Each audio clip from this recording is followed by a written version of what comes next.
Hello students, आज हम Sanskrit workbook में संवाद लेखन चैप्टर पढ़ेंगे।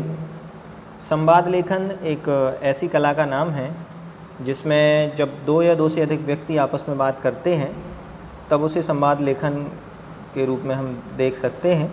ठीक, तो हमारे सामने जो ये चैप्टर संवाद लेखन है, यहाँ पर देखिए दो व्यक्ति आपस में बात कर रहे हैं और नीचे कुछ हमें ऑप्शंस भी दिए गए हैं।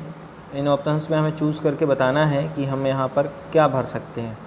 तो दिए गए ऑप्शंस को चूज़ जब हम तभी कर सकते हैं जब हमें ये पता हो कि कौन से शब्द का क्या अर्थ है और इस शब्द का प्रयोग किस पुरुष के साथ होता है या इस क्रिया का उपयोग किस पुरुषकर्ता के साथ होता है। तो चलिए हम पहले देख लेते हैं कि कौन से शब्द का क्या अर्थ है। जैसे कि एक पहला शब्द दिया है रामायण, नॉर्मली इसका अर्थ है रामायण। फिर इसके बाद है पठसी, पढ़ता है। ध्यान रखना, पठसी क्रिया मध्यम पुरुष एक वचन की है, अर्थात इसका कर्ता हमेशा त्वम होना चाहिए।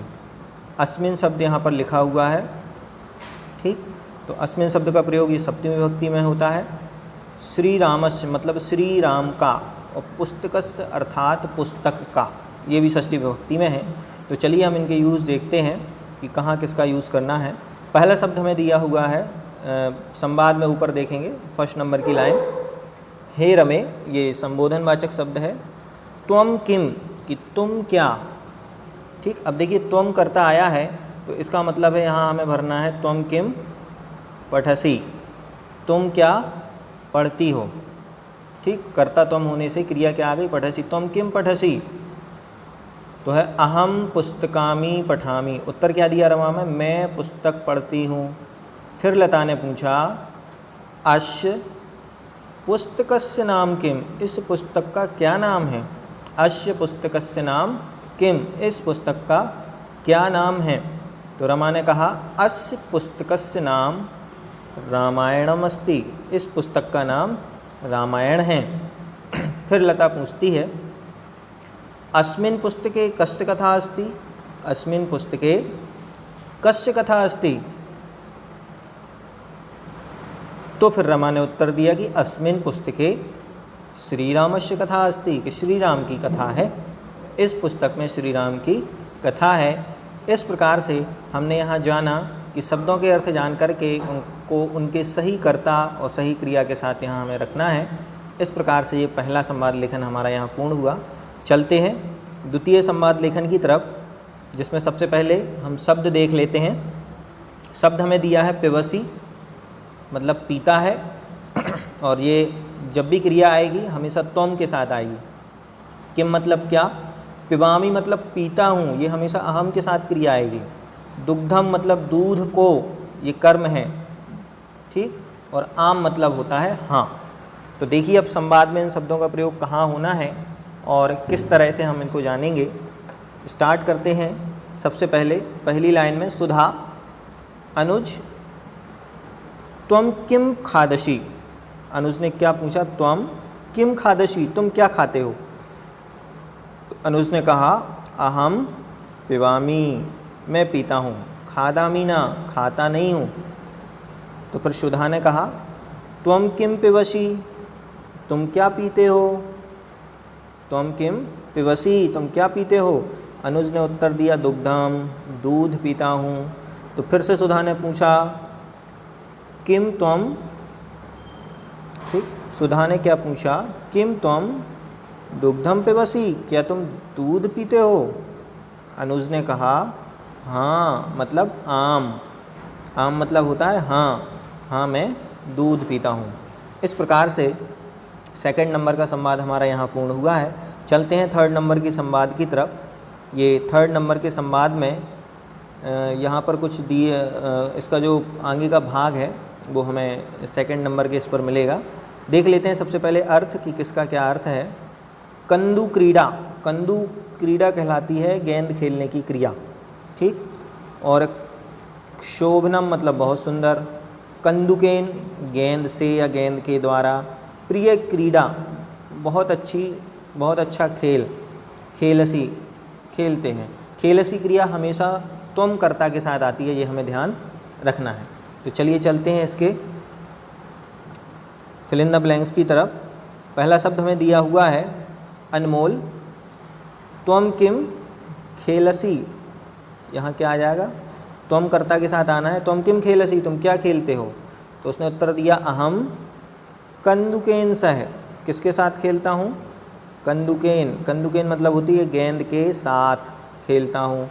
फिर है किम कंदुकेन क्रीडा तब प्रिय क्रीडा अस्ति, ठीक, थर्ड नंबर में बनना है प्रिय क्रीडा, क्या कंदुकेन से खेलना अर्थात गेंद से खेलना तुम्हारी प्रिय क्रीडा, प्रिय खेल है। तो फिर देखिए आगे उसने क्या आंसर दिया, आम, आम मतलब होता है हाँ, कंदु क्रीडा, ठीक, कंदु क्रीडा देखिए जो दिया, हाँ कंदु क्रीडा मम प्रिय क्रीडा अस्ति, अनमोल शोभनम बहुत सुंदर, अति शोभनम और भी बहुत सुंदर, सुंदर बहुत सुंदर, ठीक। इस प्रकार से ये यहाँ हुए हैं। फर्स्ट नंबर में हमने भरा था खेलसी, सेकंड में भरा था कंदुकेन, थर्ड नंबर में हमने भरा था प्रिय क्रीडा, फोर्थ में कंदुकेन और फिफ्थ में भर दिया हमने ये। चलिए चलते हैं नेक्स्ट संवाद की तरफ, उनके अर्थ देख लेते हैं पहले। कीदृशः किस प्रकार है, विद्वान मतलब स्कॉलर, विद्वान ही होता है। राधा कृष्णस्य राधा कृष्ण का, अस्मिन, ठीक, ये सप्तमी विभक्ति एक वचन में है, और शिक्षक दिवसम अर्थात शिक्षक दिवस। तो देखिए यहाँ पर कैसे हमको क्या भरना है।